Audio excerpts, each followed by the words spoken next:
Could it be the final countdown? They're leaving together. Could it be the final countdown? Ugh. Man, I just don't have the pipes that I used to. Anyway, I'm John Renton with my review of Ring of Honor's Final Battle 2021 pay-per-view. End of an era, and sadly, probably, maybe, sort of the end of Ring of Honor. And I decided to plunk down my money and watch what could probably be the final Ring of Honor show, at least of this era. I don't know what the future holds for Ring of Honor. And as somebody that is a casual viewer of Ring of Honor, if you are expecting, detailed analysis and everything, and all the interwoven workings of the feuds, and all the great details, what the fuck are you doing here? I'm going to have fun talking about some matches where people certainly tried. In some instances, a couple of people probably shouldn't be in the goddamn ring anymore. I wonder if you can guess who. But this was a celebration of life and enthusiasm in a wrestling company that did shape and influence a lot of wrestling that we see today. From the meager beginnings where they were in, freaking sheds practically, or high school gyms or whatever, and they were doing, a few hundred people max, and then they were doing pay-per-views, and through all the trials and tribulations, all the bookers, all the stuff and everything, and just a couple weeks ago, Merry Christmas, guys. Good luck in the future. I do want to say, though, that what has been great about Ring of Honor is, the influence as far as, working with New Japan, sending their stars everywhere, being a big indie company and rising to prominence and giving so many people their break. I would have to be here for the next 2 fucking hours to talk about the various people they gave breaks to. CM Punk, Bryan Danielson, the American Angry Dragon, as it were, Samoa Joe, Tyler Black, now Seth Rollins, Homicide, so many goddamn people. The Briscoes were on this goddamn show, as they should have been, considering how, ingrained they are in the history of Ring of Honor, and so many other people, and so many people now that were with Ring of Honor have been able to go out and do their own thing, and hopefully many more that are on this show can go out and do their own thing, because depending on what the future holds for Ring of Honor, it's really all up in the air. Now, what did you guys think of this show in the comments? Let me know. And if you're a big Ring of Honor fan, what are your thoughts? Do you think that this rebirth, this rebrand, this whatever they're going to do in April 2022 is actually going to happen? Or do you think it's more like, just what WCW felt like? Oh, WCW is finally going to close down. Oh, maybe they're going to do a pay-per-view. No, they couldn't because the whole deal fell through. They didn't have any other buyers. Sinclair is seemingly kicking them to the curb. I do want to say, though, that at least the talents were taken care of during the pandemic. They were paid in full and everything. Any contracted talents were taken care of when shows were shut down. And that was a classy move. That was a very classy move by Ring of Honor. And it's just absolutely crazy. It's just absolutely insane to think that a company that was around for nearly 20 goddamn years is likely gone. And somehow Impact is Nosferatu, like the vampire, the evil dead, or the living dead. It just won't die. It will keep going. And if you think about it, they both started the same goddamn year. But more options mean, more people can go elsewhere. They can go to other places, ply their trade, and so many others. Had a lot of great matches in Ring of Honor. Sure, I wasn't able to see a ton of their pay-per-views live. I think the last pay-per-view that I reviewed live from Ring of Honor was Death Before Dishonor 2018. I mean, yes, there was a New Japan Ring of Honor G1 Supercard event in MSG. You could argue that was pretty much the start of the downturn of Ring of Honor. Yes, talents were leaving, Elite and all that stuff and everything. We could be here all day talking about a history of Ring of Honor, but I just wanted to give the overview about how I feel what could end up being the final count. Okay, I'm sorry. It is closing time, though. You don't have to go home, but you can't stay here. So anyway, I'm telling you that to tell you this. Some of this pay-per-view was actually pretty fun. There were a lot of dives, though. I think this show was like 3,000% dives. Ian Riccaboni and Caprice Coleman calling commentary, or, doing commentary, calling commentary. It'd be a bit of a weird way to do it. I love Ian Riccaboni and Caprice Coleman calling wrestling as it should be, like a sport. If New Japan Strong and AEW are not blowing up Ian Riccaboni's phone sometime after the holidays, let him have time with his family and everything, but they aren't blowing up his goddamn phone offering him a job. One, it would take some stuff off of Kevin Kelly, a little bit of, workload off of him. And maybe you could have Ian Riccaboni be the guy that could, be the successor to Jim Ross, who is going through his cancer treatment. I'm not trying to say I'm gonna everybody just needs to, everybody needs to immediately get on their phones and figure out. They need to figure out how to earn money and everything. But I think Ian Riccaboni would fit in just fine doing that. Caprice Coleman, bring him in for shots and stuff like that. Caprice Coleman is a terrific talker and pretty good wrestler as well. Anyway, so the Hour 1 pre-show. This was on YouTube. You have Shane Taylor Promotions, Moses, O'Shea Edwards. I swear I know the name O'Shea Edwards. They're the six-man champions, and they're taking on the Righteous. Vincent Bateman, who I saw on the New Japan Battle in the Valley show, and he's been on New Japan Strong Programming, and Dutch, who's a big boy. And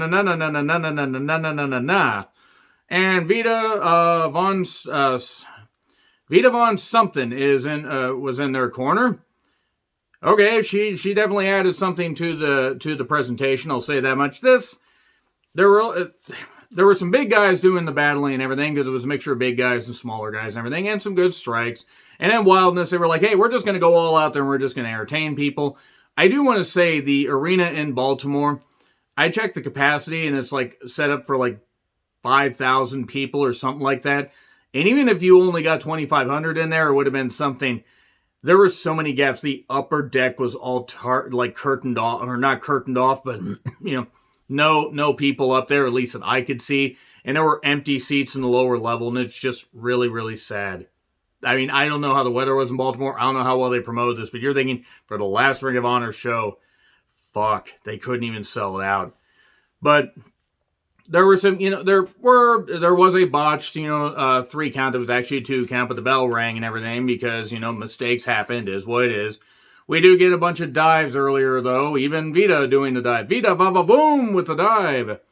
And Vincent hits a massive cutter off the ropes. 1, 2, 3. And there you go. So they're the last 6-man champions. We get a lot of, new champions on this show. And then the Code of Honor. So basically the Code of Honor is when they do the handshake thing. I know that much compared to that. But yes, we're up and running for the holidays. Okay, I had to wear this hat because we're 2 weeks away from Christmas. And I had to wear it and be festive. Considering it's a little bit sad. So, we go to a Jonathan Gresham package. Various packages throughout this show. And he loves the Ring of Honor. I gave him his break. Quinn McKay, my goodness. She's gotten in. I have seen some of the matches she's done. And she is quite good. She is quite good, and I hope that she can get some opportunities because she's got a great look, and she has put in the work to get better in the ring. So, interviews Jay Lethal says that he's win, even though he's in AEW, so I think I was almost telegraphing he wasn't going to win. But then again, given some of the stuff that happened on the show, you're kind of wondering. So, original Ring of Honor title will be won on this night. Bandito could not compete due to a positive test, and I hope the Bandito recovers. Bandito's great talent, but regardless of whether he's a great or never, it wouldn't matter. He's a human being. Hopefully he recovers. Maria was on commentary. We get a card rundown, and then we get Rocky Romero backstage, and they say, hey, Rocky, you meant a whole lot to this stuff. Brody King and Violence Unlimited say. And Chris Dickinson can't wrestle because he popped his hip at that New Japan Battle in the Valley show. And I hope that Chris Dickinson recovers very quickly. Rocky, why don't you get with us? Okay. Brody King's a big guy in person, by the way, in case you've never seen him live. Miranda Alizé and the Allure, Mandy Leon and Angelina Love. And I understand this is Angelina Love's first match after becoming a reanimated corpse. Seriously, what the fuck happened to her? I don't feel bad picking on Angelina Love. Her and Velvet Sky are crazy conspiracy theorists and nuts and everything, and they deserve every bit of verbal ridicule they get. Also, she shouldn't be wrestling in 2021. Mandy Leon, don't mind her. She's at least got a good look. Alizé, I've only seen her on a few shows. The Hex, Allison Kay, and Marty Bell, along with Chelsea Green. Cool. This was a match. It was nice that they got them on here. The Hex and I believe Chelsea. Well, Chelsea Green's either with Impact or NWA or somewhere, just floats between. I don't know. The NWA probably could take some people, and maybe they could get some of the problem people they have out there. Hey, maybe Velvet Sky can get Angelina Love a job, and they can shout crazy conspiracy theories, and commentary can become even more of a goddamn train wreck because poor Joe Galley and Tim Storm are trying so hard to make that work. So anyway, Angelina's washed, can't wrestle anymore, can't do anything. Alizé hits a dive. Mandy ends up topping Marty Bell 1, 2, 3. So I imagine we're going to get Mandy Leon and we're going to get the Allure versus the Hex on NWA program at some point.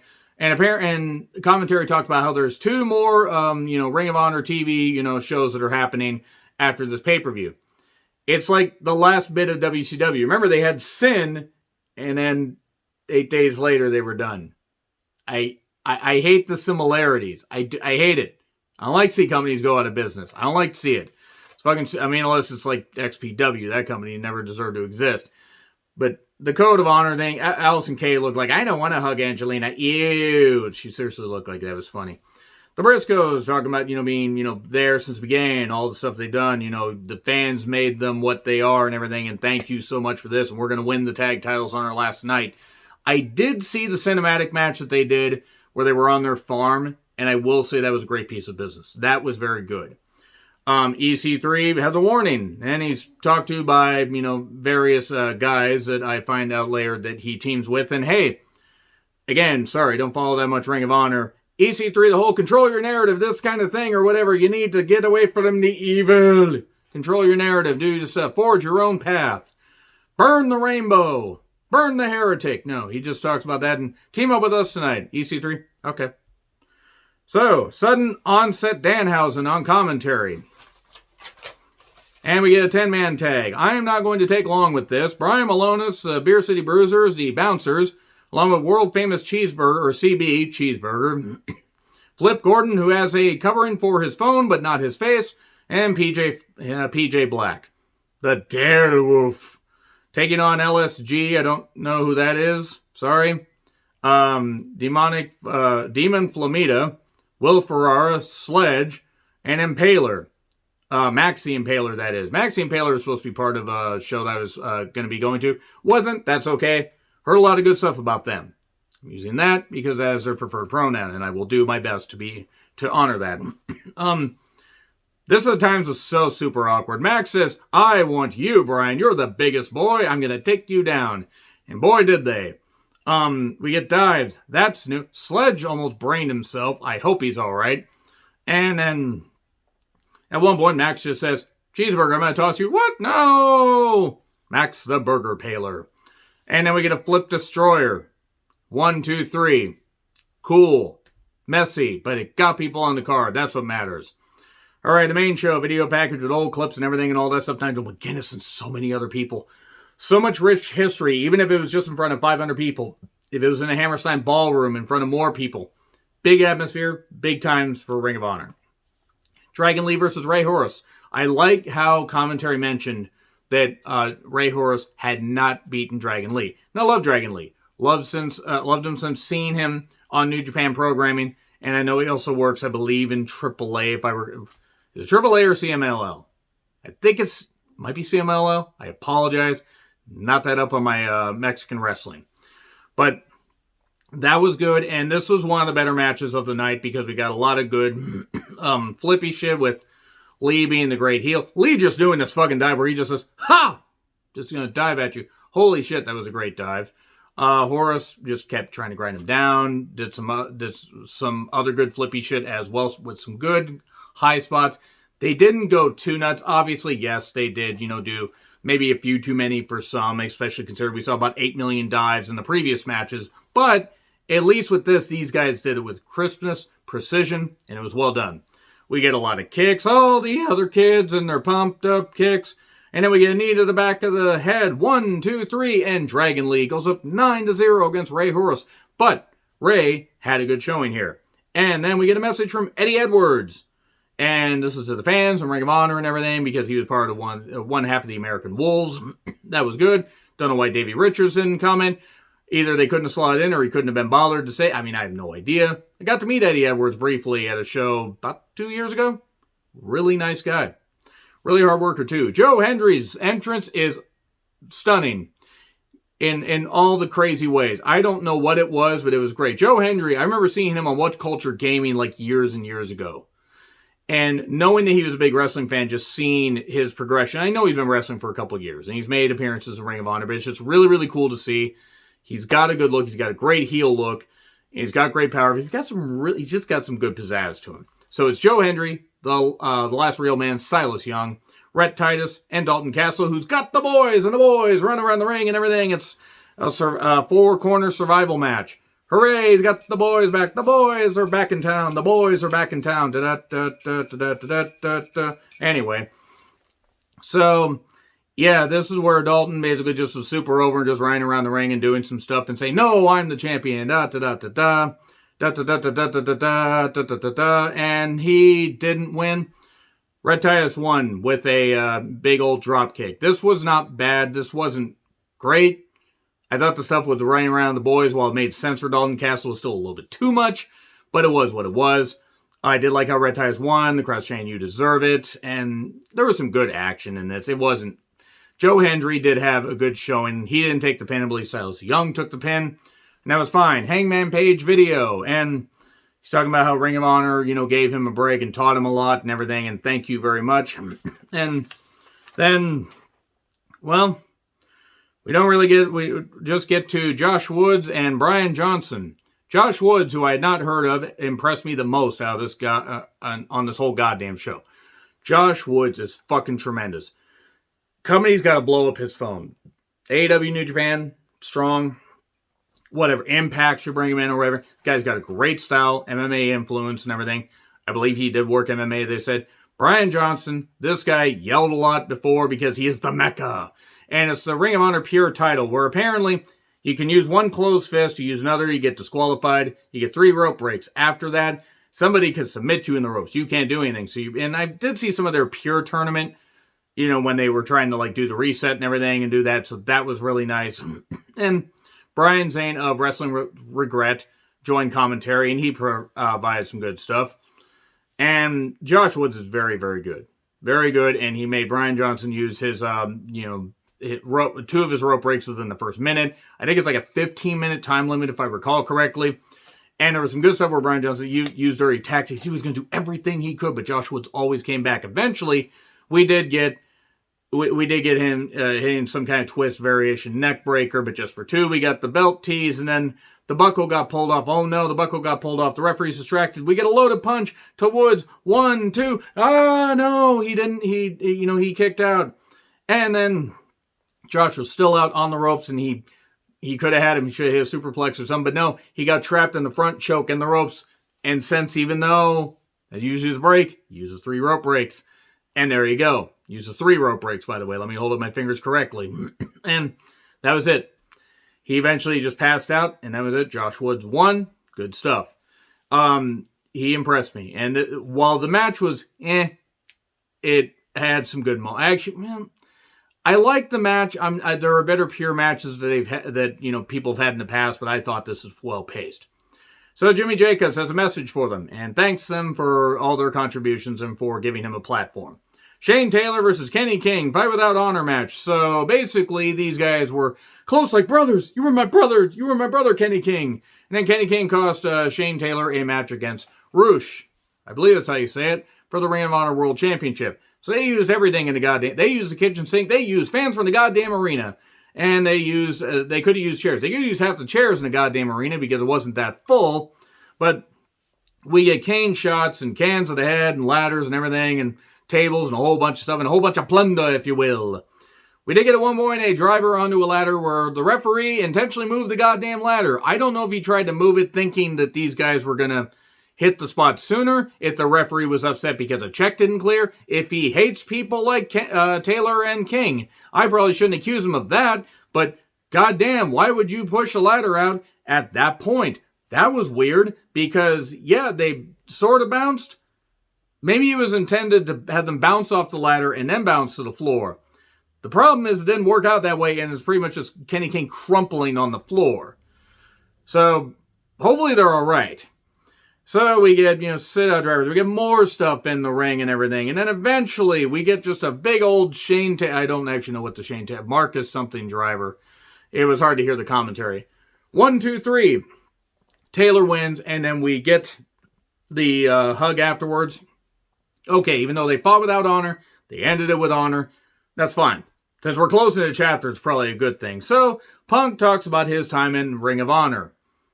And talks about how it was different even 2 weeks after he left. Obviously, that would have to be the case. When somebody leaves, it's obviously a different company. That's how things work.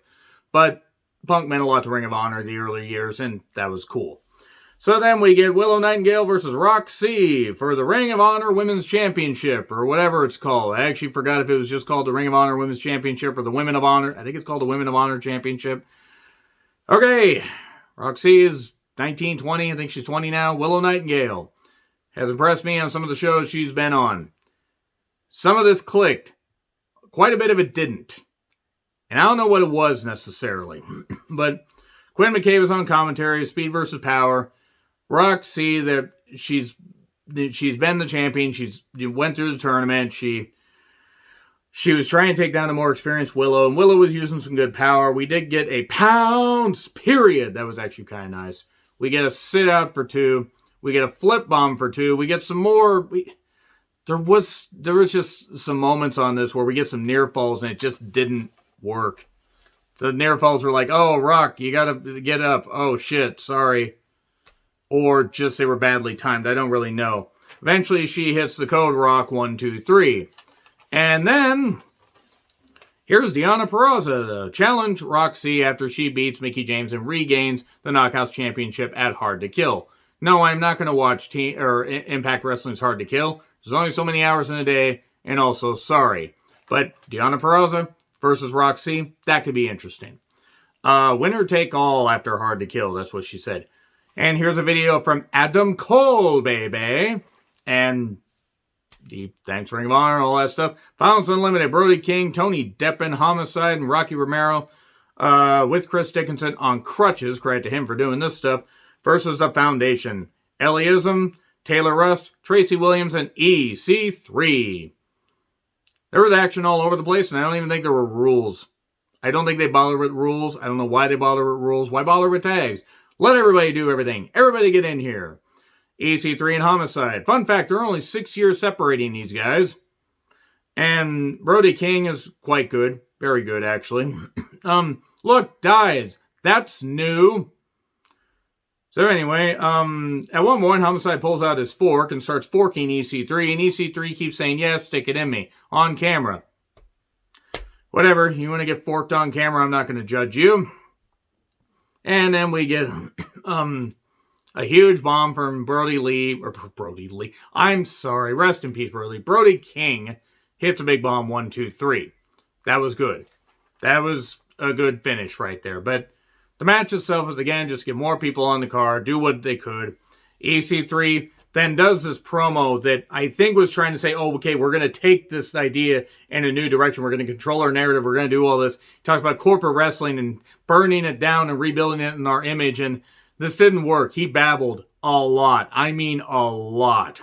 Now, granted, I'm kind of in the dark when it comes to some of these storylines, but this was just inherent babbling. And then there are these two hooded guys to show up. That one, at first, I was Chris Hero. I don't know who the other guy is. But it turned out to be the former Wesley Blake. Okay. He says, hey, everybody, control your narrative. Free the Titan. It's the former Braun Strowman. Yes, the guy that won the tag team championship with a kid. They failed to cash in Money in the Bank because he's a goddamn doofus. And also was apparently worth $1 million a year plus to Vince McMahon. I don't know why, especially in 2021. But Bro-Man comes in and just, I don't know, the Titan, I guess is his name. Hopefully not Triton. He's coming. Was that Triton or was that Titan? Remember that guy from TNA? Like mid 2005 or whatever? Kind of looked like if Sting and the Great Khali had a kid.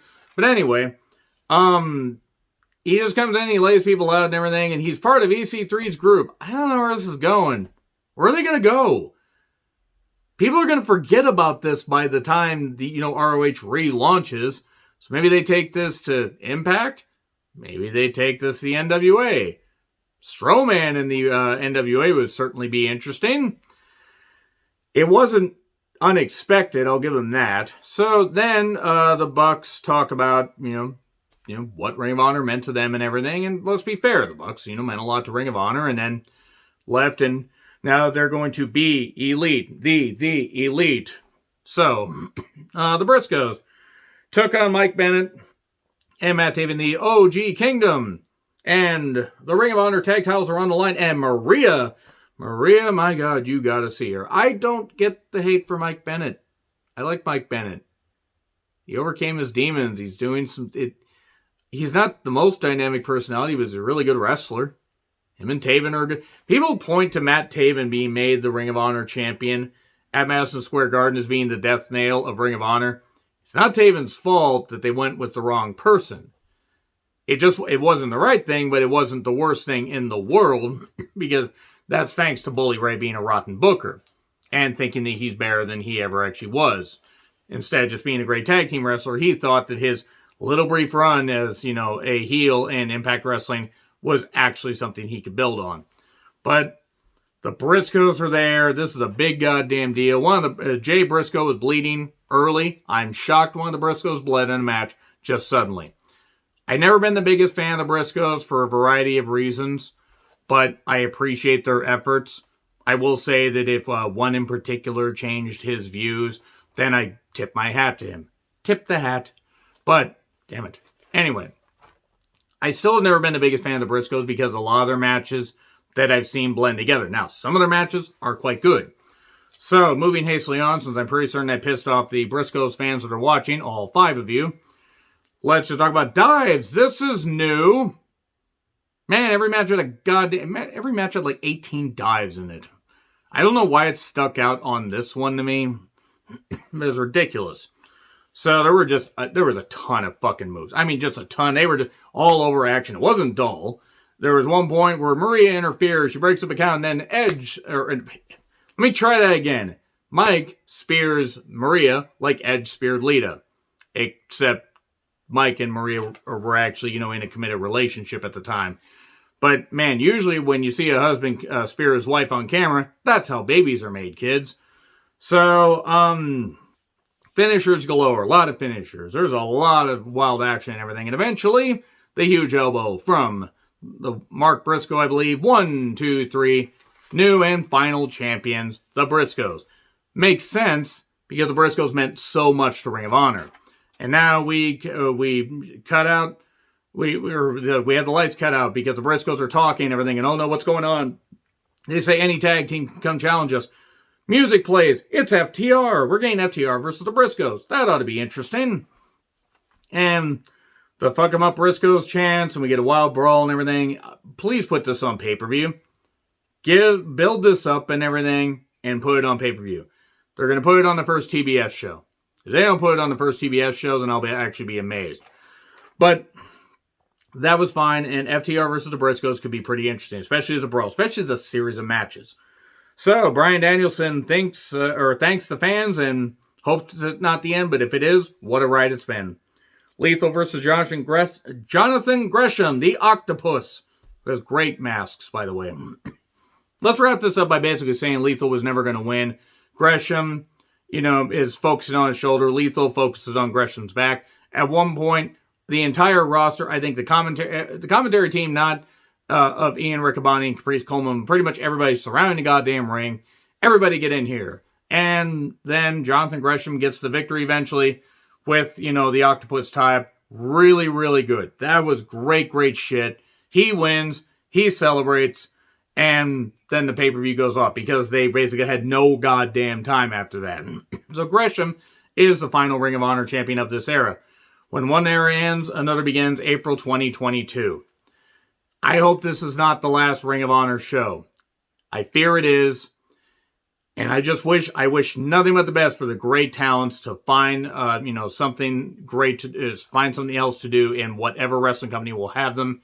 Not everybody can go to either WWE, AEW, Impact, NWA, but they can spread out. New Japan Strong, various others. And we'll see what happens. What do you think is going to happen to Ring of Honor? Do you think it's done? What do you think of the show? Let me know your thoughts in the comments. Like, share, subscribe. Twitter handle in the description. God, 2 weeks till Christmas.